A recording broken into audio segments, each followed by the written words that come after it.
আসসালামু আলাইকুম। Global defence কর্পের প্রতিবেদন, রূপপুর পারমাণবিক প্রকল্প থেকে $500 কোটি আত্মসাৎ করেন শেখ হাসিনা। দর্শক, এটি একটি ভয়ঙ্কর দুর্নীতির তথ্যচিত্র।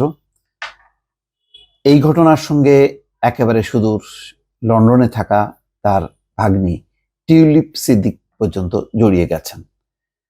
জানি না এটার মাত্রাটা কোন জায়গায় যে দাঁড়াবে। গত 15 বছরে দুর্নীতি অনিয়মের তো কোনো শেষ নেই। বহু ঘটনা তার শাসন আমলে কেউ প্রকাশ করতে পারেনি, সাহস করেনি। সেটা নিশ্চয়ই জানেন, গণমাধ্যমগুলো কিভাবে করায়ত্ত করে রেখেছিল। এখন কিন্তু নানান সেক্টর থেকে নানা রকম একদম রোমহর্ষক সমস্ত তথ্য বের হচ্ছে এবং রূপপুর পারমাণবিক বিদ্যুৎ কেন্দ্র, যেটি বহুল বিতর্কিত এবং সমালোচিত, যে এই ব্যয়বহুল প্রকল্প কেন, কি জন্য, এবং এটি শুধু পরিবেশের জন্য না। যদি তুলনা করা হয় যে ভারতের একই মাপের একই জায়গায়, সুন্দরবনের উল্টো পিঠে যেখানে ভারত যেই টাকায় এই প্রকল্পটি করেছে, তার কয়েক গুণ বেশি মূল্যে এটি বাংলাদেশে করা হয়েছে রাশিয়ার সহযোগিতায় বা রাশিয়ার অর্থায়নে, এবং বাংলাদেশ তার সাথে যুক্ত হয়েছে। এর মধ্যে কত কোটি টাকা আত্মসাৎ হয়েছে তারই একটি তথ্য প্রকাশ পেয়েছে। বলা হচ্ছে মালয়েশিয়ার একটি ব্যাংকের মাধ্যমে তাকে অর্থ আত্মসাতের সুযোগ করে দেয় প্রকল্প বাস্তবায়নকারী সংস্থা রোসাট্রম, যাতে মধ্যস্থতা করেন ভাগ্নি টিউলিপ সিদ্দিক। দেশের সবচেয়ে বড় ও ব্যয়বহুল প্রকল্প রূপপুরের পারমাণবিক বিদ্যুৎ কেন্দ্র, এটি হচ্ছে সবচেয়ে বড় এবং ব্যয়বহুল। আশা করা হচ্ছে এটি পুরোপুরি বাস্তবায়নের পর 20% বিদ্যুতের চাহিদা পূরণ করবে।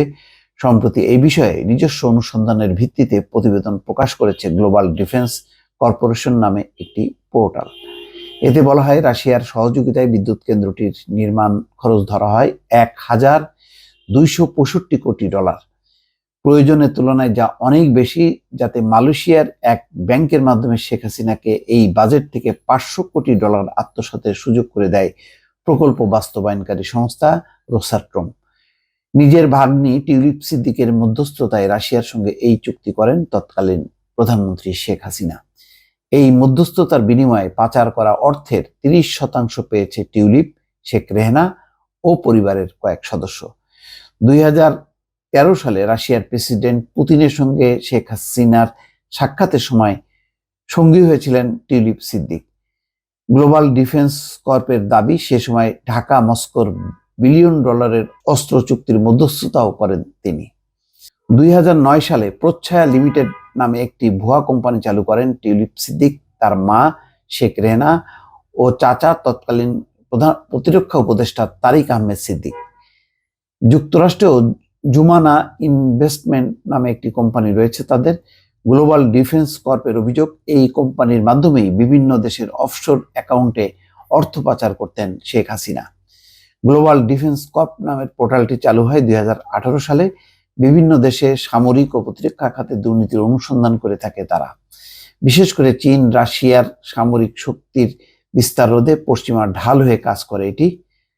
তো এখন এই যে একটি বিষয় সামনে নিয়ে আসলো, একটা পোর্টাল যারা সামরিক খাতে দুর্নীতি অনুসন্ধান করে, আন্তর্জাতিক একটি পোর্টাল গ্লোবাল ডিফেন্স কর্প, তাদের প্রতিবেদনে এটি বলা হচ্ছে। এটির যদি তদন্ত হয় এবং এই তদন্তে যদি শেষ পর্যন্ত শেখ হাসিনা, টিউলিপ সিদ্দিক, তারিক সিদ্দিক সেগুলো বের হয়ে আসে, তাহলে এটা বাংলাদেশের সীমানা ছাড়িয়ে যুক্তরাজ্য পর্যন্ত তোলপাড় হবে। কেননা টিউলিপ সিদ্দিক হচ্ছে যুক্তরাজ্যের এমপি এবং মন্ত্রী, এবং তার ব্যাপারে অন্য একটি দুর্নীতির তদন্ত হচ্ছে। তার তিনি যে বাড়িতে বসবাস করেন সেই বাড়ির মালিককে, এরকম একটি প্রশ্ন এসছে যুক্তরাজ্যের আইনসভায়, এটি আলোচিত হয়েছে এবং এই ব্যাপারে তারা তদন্ত শুরু করছে। তার সাথে যদি এই রূপপুর পারমাণবিক প্রকল্পের বিষয়টি যুক্ত হয়, তাতে আর কেলেঙ্কারি শেষ থাকবে না।